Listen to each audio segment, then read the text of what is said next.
I don't know why so many people start the story by saying like, this is what I want, or this is what I deserve, and this is how I'm going to get it. And then they get upset when the results don't roll in.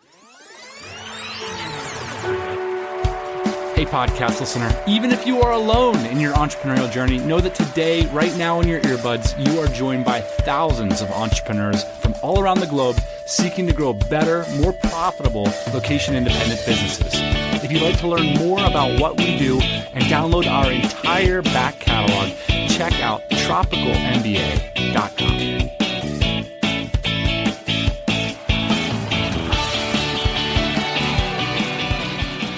Heyo, welcome back to the TMBA podcast. Lovely to have you on this fine Thursday morning. Boss Man has phoned in from Austin, Texas, and I'm here in my final week in Chiang Mai, Thailand. Heading your way, Boss Man. Looking forward to it, man. Thank God. You got me staying up late. I don't know how much more of this I can take. This is like when we were kids, we did this. It is rough. Ian, today we are going to talk about fighting.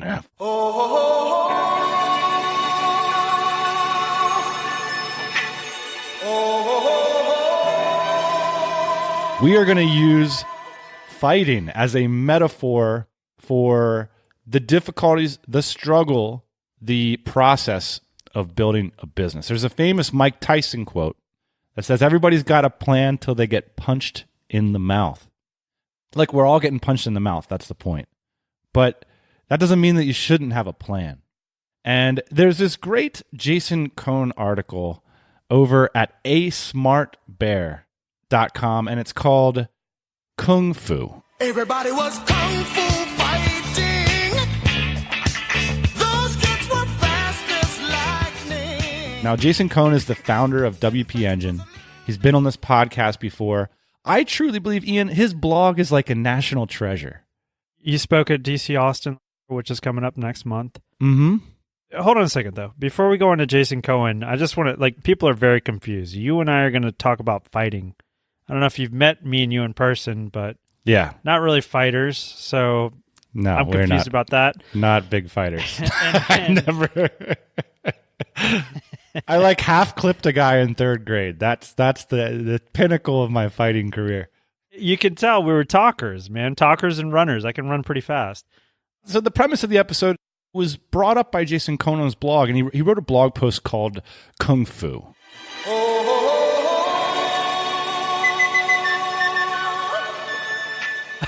Again, what's funny about that is if you've ever met Jason Cohen, you would think, oh, this guy's talking about fighting too. So it's like three people that don't look like fighters talking about fighting. But it is fair because we're all in a fight. We're all part of a game that there's winners and there's losers. You're fighting for survival. You're fighting to make a living. You're fighting to make maybe riches. And the stakes are really high. Fighting to change other people's lives, fighting to change marketplaces. And you want to come to that fight prepared with a plan, with principles, and we're going to call them moves. And so Jason wrote an article recently, and he called it Kung Fu. And the point of the article, I thought it was really compelling, was here's all my Kung Fu moves. Here's how I build businesses. Here's what I come to that fight with.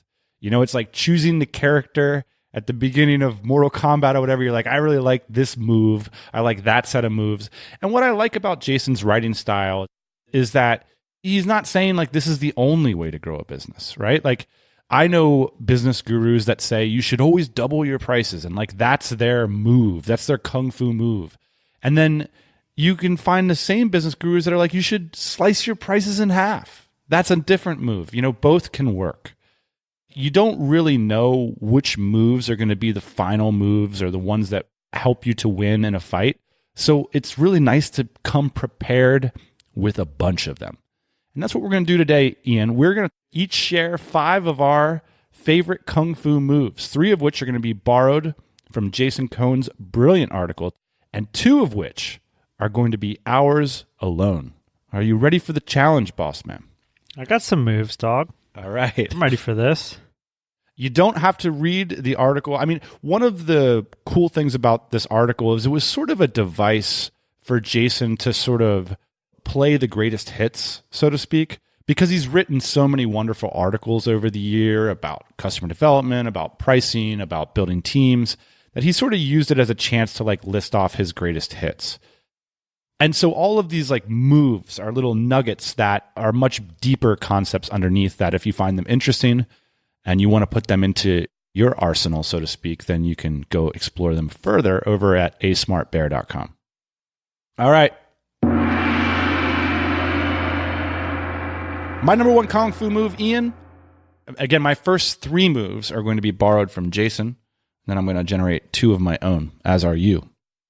The first is, I don't like freemium. I want to learn from people who care enough to pay, not from the 20x more who don't.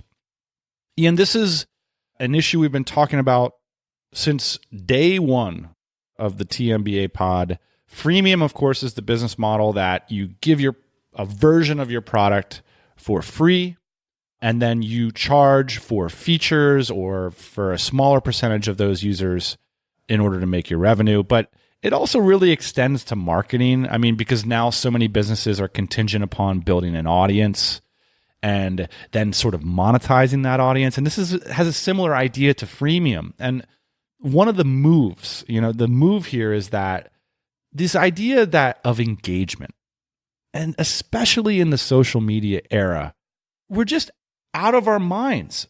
We have no idea what engagement is. So many of us, especially people who are building an audience. You think that because someone commented on something or they hit the retweet button, that means something. And it doesn't mean anything. If you want to build a business, the only thing that really matters is people swiping the card. That's my first move, Ian. If you want to figure out what your freaking engagement is, you want to engage with the plastic. You want to engage with the credit card. Charge for your ish. I can't believe that this is the point you brought up. I read this point when I'm coming up with my points to steal from Jason's points, and I thought this is what we're screwing up over in Dynamite Jobs right now. And you picked it out. This is basically our relationship. You're like, oh yeah, we're doing that great. And I'm like, what are you talking about? We're doing that great. We should be charging people.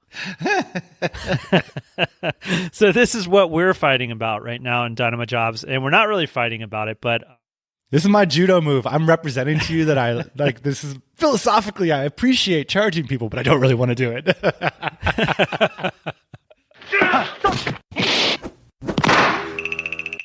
My first move is Jason says, churn needs to be lower than you think. 3% monthly churn is too high, and it means you're either not delivering recurring value or haven't found product market fit. The market stinks or some other critical problem. Hold up a second. Can you describe what churn is? Churn can be calculated a couple different ways, and it actually needs to be calculated in a cohort, which is basically a timeline. So you can have churn for 30 days, you can have churn for 60 days, you can have churn for a year, but you kind of have to look at like a snapshot and determine how much churn, how many people are leaving within that time period. Customers are basically canceling a recurring billing service. Correct. Yeah, so it's like how many people are coming in and how many people are leaving. This is something that we pay attention to all the time in our community, the Dynamite Circle. This 3% number, if you own a business like SaaS or if you own a business like a membership or anything where you have recurring payments, 3% is like extremely low. And I've even seen companies go to get acquired for millions and millions of dollars that have like 70% churn. So in a lot of ways, like I read this and I'm just like, oh man, everybody's doing awful if this is the metric. But I think what Jason is saying is true, which is basically you have to have a product that people love. The market might suck if you have a high churn or there's some other critical problem, like you don't have a product market fit. What's interesting about that move to me, like knowing that 3% is like the sort of demarcation line, is that it's not intuitive. Like if you came to me and said, hey, Dan, only 4% of Dynamite Circle members left last month, I'd be like, oh, yeah, well, cool, man. 96% are sticking around. But the reality is like if you compound that over a year, you're screwed, right? That's the move. That's the idea here. But there are ways once you have that move. You could say, for example, okay, there's no way to improve that membership such that only 2% or 1% leave every month. So what you have to do then is you have to like discover revenue from that customer base. This is very common in a company where you say like, look, I know a lot of the big marketing services products do this. They have a churn rate that's higher than 3%. So they got that move. They know that they cannot exist solely on that product. So what they're going to do is they're going to convert, say, 10% of their customers into like a 10x product. And then that's going to be the thing that allows the business to be healthy. There's all kinds of trickery going on with churn these days in these online businesses, especially to make them look good. But it's interesting, Dan, because when I think about like the products that I'm associating with, like in the physical world, like I have extreme brand loyalty in some cases. So, I'm just like sitting right now outside in my shop. I'm looking at a piece of wire that you would connect electronics to. And like, it's some off brand. Like I have no allegiance there, right?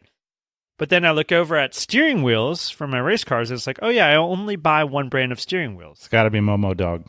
No, for me, it's Sparco. But, and every time I buy one, that's exactly what it is because I know the line, I know the fit, I know the feel, and it's really important to me. So I think in terms of my churn when it comes to steering wheels in my allegiance to the companies, like there's 0% churn. I always buy that product. I think it's very difficult online these days to accomplish what Jason is talking about. Number one, because it's hard to have a connection with a intangible product, an online product, and it's hard to have an allegiance.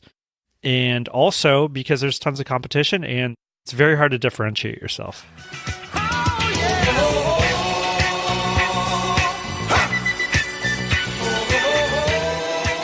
My next move, Ian, is all startups are screwed. And again, these are Jason's words. Even when they're succeeding, they're screwed up. And a corollary, a startup has to be so excellent at one or two key things that they can then screw up at everything else. Sometimes that's airtight product market fit. Sometimes that's a defensible distribution channel. Sometimes that's product design so thrilling that every customer spreads the word to 5 more. The bad news is you don't know ahead of time what that one great thing will be. The good news is it's okay that most other things are screwed up.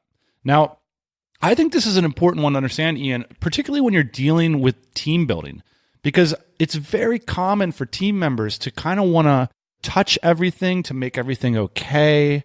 And I think as an owner, you sort of understand the move that, hey, like we can't be great at everything around here. The way that we're all going to get paid, the way that this thing is going to stay alive is that we get one thing right, And that's really your role as an entrepreneur is to figure out what that one thing's going to be. The cash register that's going to put money into the bank account. And there's so many companies that make millions of dollars a year that have a shit website, that haven't yet launched their social media program. And that to me is a professional kung fu move, is understanding that your role is to find that one or two things and to focus on them. You have to direct your staff to do this too, to stay focused on what's going to pay the bills and what's going to bring home the bacon. So that's one of my favorite moves, Ian, is that all startups are screwed up. And by the way, your competition's screwed up too. That was the point that I took away from that move, Dan, which is like people, I think they tend to put their competition on a pedestal, especially if they're like a new incumbent to the market. They're like, wow, they're amazing. I can't believe that they're doing so well. And then if you get the opportunity to like visit their office, you see all the problems, especially if you start talking with product managers and stuff like that. You're like, oh, this is broken all the time, or this never works, or oh yeah, we're faking this. But from the outside, it's like really easy to put your competition on a pedestal. The other thing I want to say about the one thing, this is evident in billion-dollar companies. I had the opportunity to drive, or actually it drove me the other day, a Tesla Model 3, which was pretty cool with self-driving capabilities. And it's a total game changer, Dan. Let me tell you, it's a paradigm shift. It's going to change everything. But I've ridden in a 1989 Hyundai Accent that has better sound deadening quality. Wow. I could not believe the fit and finish and how much road noise I heard in this $60,000 car, but it was driving itself. So it was clear to me like what Tesla's priority is, and it isn't keeping the noise out. It's the fact that this machine is driving you from point A to point B. Why this Kung Fu move is important to me is it's a mindset pattern that a lot of people that are stuck get caught up in, which is critiquing everything around them and critiquing companies around them. You see a lot of like freelancers and kind of service providers and consultants get caught up in this mindset of like, we got to fix this about you. You're not doing this right. I know how to do it better. And it's like, well, if you knew how to do it better, you'd have the company. That's the difference, is like that entrepreneur, that owner understands that they just got to get that one thing. And then, yeah, of course, like they got to get their house in order, so to speak. They should have a social media campaign. They should have a good looking website, all that kind of stuff. But none of that matters. You just got to get the one thing. And so if you're caught in this mindset where you're always like, you're figuring out how everything's wrong around you, start to look for what's right in that company. I think it's going to be a much more fruitful exercise.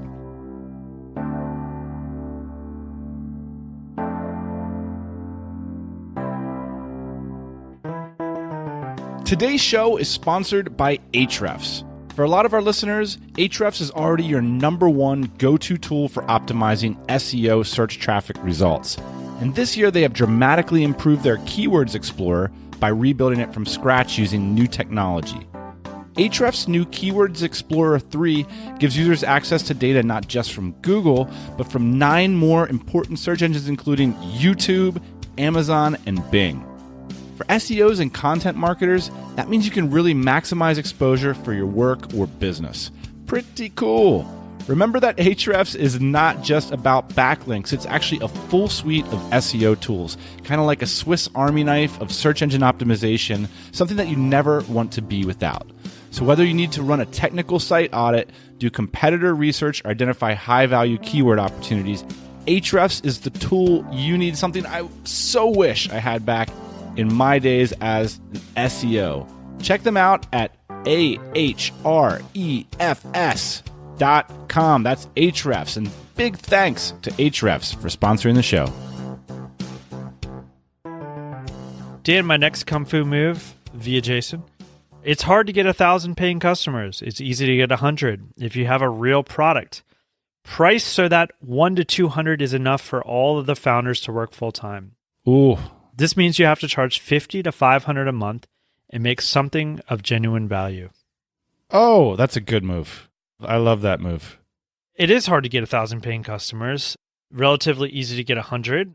And I think Jason's point too, which is like try and figure out a way. And actually he had another point that I didn't put in here, but like $300,000 a year for like 2 founders is like a great living. So you don't have to like set the world on fire. You don't have to like come up with millions of customers and billions of dollars. Like figure out a way to do something really good, genuine value, and make a couple hundred people happy. And you'll make a great living off that. You know, we've done a lot of episodes on like, I'll reference one of our own moves, 10 true clients, 100 true customers, or 1,000 true fans. An old school TMBA favorite. But it's this idea of like, I love that kind of napkin math moves, you know, like theoretically gaming out. That's a great approach to developing a business strategy, in my view, is like, hey, like what's the end game here? You know, where could this possibly go? I love that move. So my next move is selling to the mid-market is hard. If you do it, expand into it later. So don't start your business selling to the mid-market. And what he's talking about with a mid-market is kind of companies that just became corporations, like companies with like 50 employees is what he's talking about. And he calls it the worst of both worlds. They're not small enough to be nimble. So like they're not small enough to kind of be early adopters of your product or really rely on it to grow their business. And they're big enough that their fear of change trumps the potential rewards of improvement. And it's tempting because there's lots and lots of these companies, right? There's very few companies with like 1,000 employees or 500. There's always these kind of power law dynamics. And then you got a lot of potential companies with 50 employees and they got a lot of money. You know, they're doing well. And so you think, man, I'm going to sell into this market. I think his move, his insight that, look, it's a briar patch, it's really tough in there, is a good thing to keep in mind. Dan, my next Kung Fu move is kind of a long one, but I'll read it. Founders are caught by surprise by the scaling process. If you haven't operated at the executive level at a scaling startup, you don't appreciate how different and difficult it is. There are not enough blogs or books about this phase. Often leaders go underground. Founders arrogantly believe that the beginning is the hardest part because it is hard. But many startups top out between 5 to 20 million in revenue. That was us. That's fine if you don't wish to scale, but if you do, your arrogance prevents you from the necessary transformations. What got you to 20 million is very different from what will get you to 100 million. You need help, new sorts of employees with a different organization, and you better surround yourself with people with more experience and skills than you have. How will your ego cope with that? This is something that we ran into with our last business, and I think we naively understood this, actually, which was like what got us to a couple $1,000,000 in revenue wasn't going to get us to $10 million in revenue. And we basically just clapped our hands together and we're like, all right, let's just walk the other way. I don't know how our ego interacted with us there. I've seen this happen in our companies. I've seen this happen in other people's companies around us. And it's true, which is you're going to have to be able to hire people that have a lot, like not just like, oh, this guy has like 2 or 3 more years of experience than I do. Like this person like worked at Uber, or this person like did something great in a former life, like, and I'm going to bring them in and they're going to tell me how dumb I am for what I've been doing, kind of thing.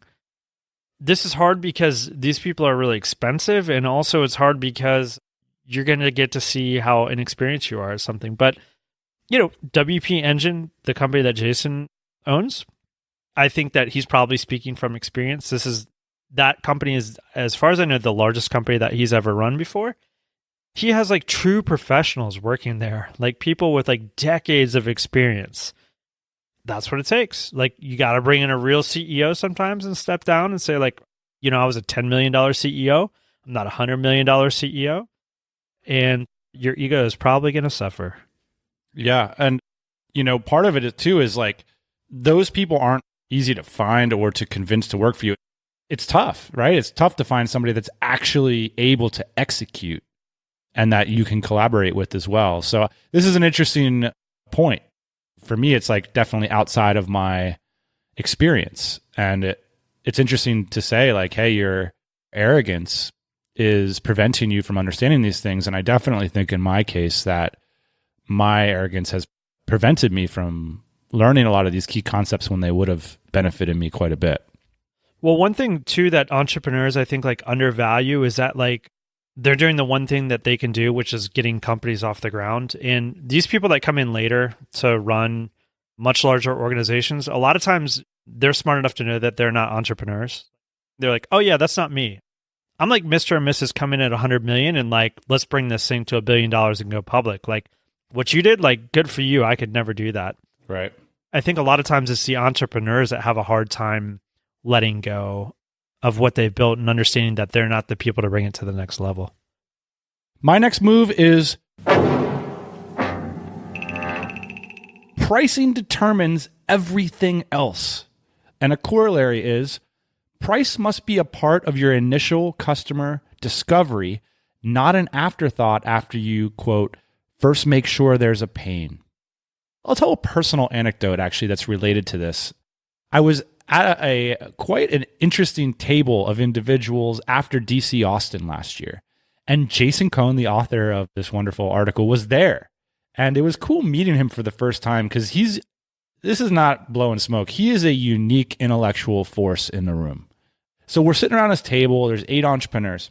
And it's after DC Austin. So this would not be an uncommon situation where one of the attendees of the event kind of took the table to say, hey, guys, this is a great event. It's so unique. I never kind of felt this experience at an event before. It's a different vibe. You really could charge like 5 or 10 times what you're charging for this, or at least double. You should double your prices. And Jason jumped in and he said, that's exactly what you want people to say. And I thought it was so insightful because intuitively I knew that we couldn't double our prices. That the thought that I was going to start charging $1,400 for this conference wasn't going to work. And Jason's point that like you want people to have this experience that they got a great value, you know? And all of a sudden, if they're paying twice or three times more for it, maybe it's not a great value. I just want to point out like how rare this is. I'll tell you why it is.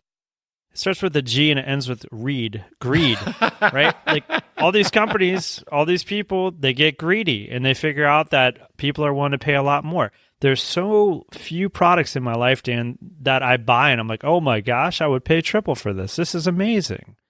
Yes, but it's not only that customer feeling, but it's customer behavior. That's what I like about this move, Ian, is that I think on the internet, in internet marketing spaces, there's all these stupid gurus talking about stupid things that they've never done. Look, here's the reality. Your price affects your market dramatically. Running experiments with it, having it part of your early strategy, which is one of your moves, Ian, like price is just, I think, so undervalued in this sort of internet marketing, business advice world. And that's why I really value this move, is that entrepreneurs who are thinking thoughtfully about their prices, who are experimenting, and who understand the effect of their pricing are more likely to win the fight. The reason why price is important to me is we started off building products. There was no intangibles. Like it was all tangibles. It was like the metal costs this much. Yeah. It costs this much to put it on a boat. Like when we get it here, it's going to cost this much. After we pay everybody that was in line with their hands out, it's going to cost us this much. And like there were real numbers associated with building products. And so you kind of had to like engineer backwards from that. Everybody was kung fu fighting. Those kids were fast as lightning. Are you to the point where you're going to enter in like, this is your special move? So like, these are your finishing moves. These are the ones that like are unique to your character. Wait a minute. This is too much pressure. Jason had like a list of 50 of them. If you're the Kung Fu fighter that we're selecting in the game, like you select the boss man as your character, these are the unique moves to the boss man. My first one is a little bit philosophical, but I think it'll resonate with some people. So what you want in life isn't what your customers want. And what your customers want, if you can deliver it to them, will get you what you want in life. That's a mouthful, Ooh. right? A lot of wants and whats. What you want in life isn't what your customers want. I love this one.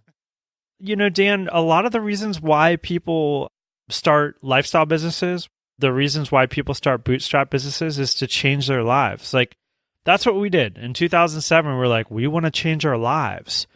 And so we sat down and we figured out how we were going to change our lives. And it was vis-a-vis selling products to customers. But we didn't go around telling our customers, like, isn't it going to be great when you buy this product? It's going to change my life. We started off by like solving their problems. I don't know why this is like a hard concept for people to understand, but it really is a hard concept for a lot of people to grok, which is basically you have to be super, super not selfish in the beginning of starting a business. You have to do what everybody else wants you to do. You have to be a servant to people. You have to build what people want. And eventually they're going to pay you for it. They're going to reward you for it. And then you can live the kind of life that you want to live. I don't know why, Dan. I don't know why so many people start the story by saying like, this is what I want, or this is what I deserve, and this is how I'm going to get it. And then they get upset when the results don't roll in. I love it. Actually, my first move is sort of related. If you're having trouble making your startup work, take a deep dive into the rarely talked about issue of founder fit. It's not necessarily true that you as a founder or potential founder can just walk along the Sizzler buffet of options and choose the kind of startup that you want to run. That oftentimes there's something important or unique or distinct about you that makes it hard for you to do certain kinds of startups. It's going to be different for everybody. I've seen so many people struggle to start a business for years, for a decade. I've seen them. They're always got a new idea. They're always going to do this, do that. And you hear about it for years. And then all of a sudden, they get a job somewhere and they're crushing it. And it's like, well, maybe that person wasn't the person that has a good fit with getting something started from scratch. This kind of thing happens all the time with startups. You know, it's like you got a business, say like in the e-commerce space or Amazon, that really requires somebody who understands the P&L, who understands math and numbers and how to make all those things work. If it's not working, it might not be that you're a problem or the startup's a problem. It might be that there's not a good fit between your skill set and what the startup requires. Dan, to piggyback on this point, I think a lot of people look at founders and successful business owners and they just think like, wow, how did they get there? If you start to dig into people's story, like it's actually like pretty simple most of the time, right? For us, it was like, oh, wow, you guys were the #1 manufacturer of valet parking equipment. How did you even find that? Well, I didn't find it. I was actually a valet parking attendant. Yeah. And then I started manufacturing products, and then I put 2 and 2 together. And I look at most people that have started business, and that's generally the story, right? It's like they have some kind of history with the product, with the market. They have some kind of technical understanding that allows them to be good at it.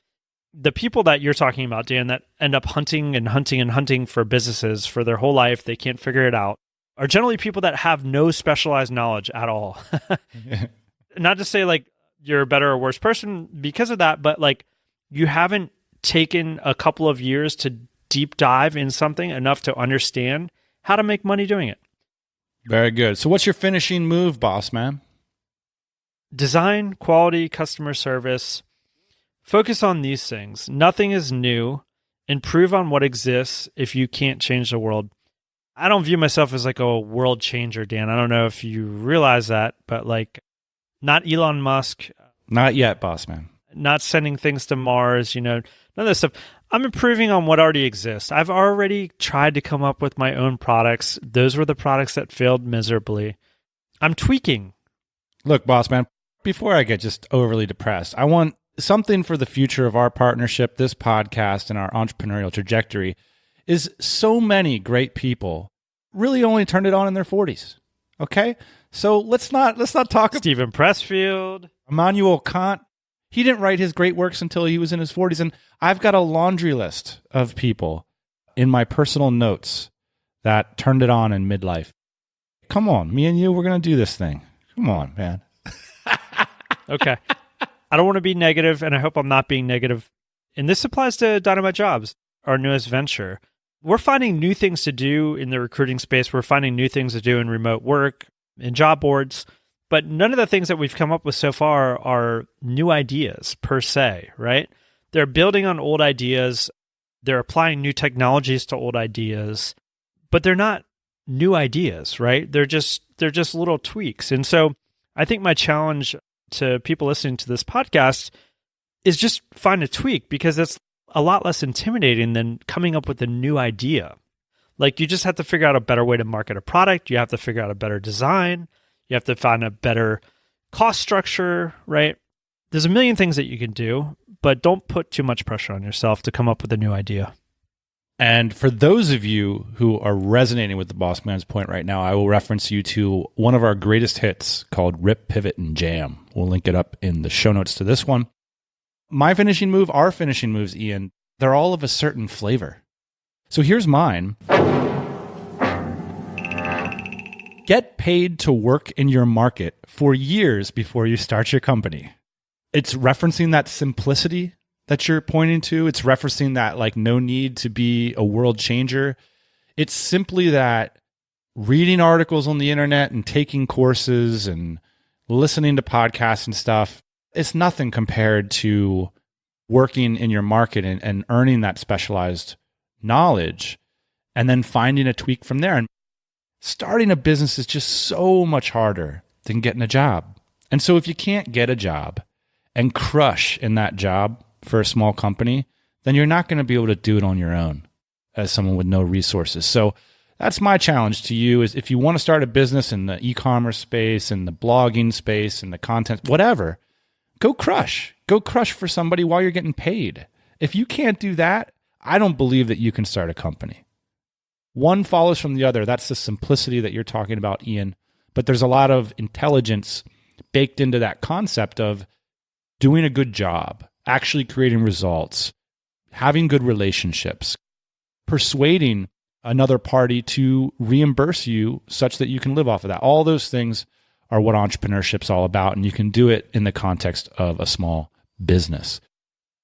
All right, boss man. Thanks for sharing your Kung Fu moves with us. And a big shout to Jason Cohen for continuing to share his thoughts on his personal blog. Even though he's got X numbers of hundreds of employees, still taking the time to share that entrepreneurial goodness with the rest of us. We appreciate it, Jason. And that's it for this one. We are going to post this one up at tropicalmba.com/kung fu. If you've got any moves you'd like to share with us, or if you'd like to check out the links to anything mentioned in today's episode, do check it out over at the blog, tropicalmba.com/kung fu. But we're not going to go just yet because we're going to do wrap and reviews, because why not? I've been thinking a lot about this podcast distribution because we've been changing our servers and our feeds and all this kind of stuff and getting stats. And turns out that a lot of people in South Africa listen to the TMBA podcast. Shout out South Africa. And so I've been thinking about these different systems that people are using, and I checked out our iTunes reviews, and we got some new iTunes reviews, so I wanted to read one of them today, traditionally over a rap track of your choosing. So let us know the track and why we're listening to it. Okay, so I got reintroduced to this group, and I wouldn't exactly call it rap, but it's definitely like of the hip-hop genre. I was listening to these guys in college, and I just completely forgot about it through the power of Spotify, which is like the most powerful music generator since college. I've become reacquainted, and here they are, the Avalanches. And the name of the track is The Wozard of Eyes. Clever.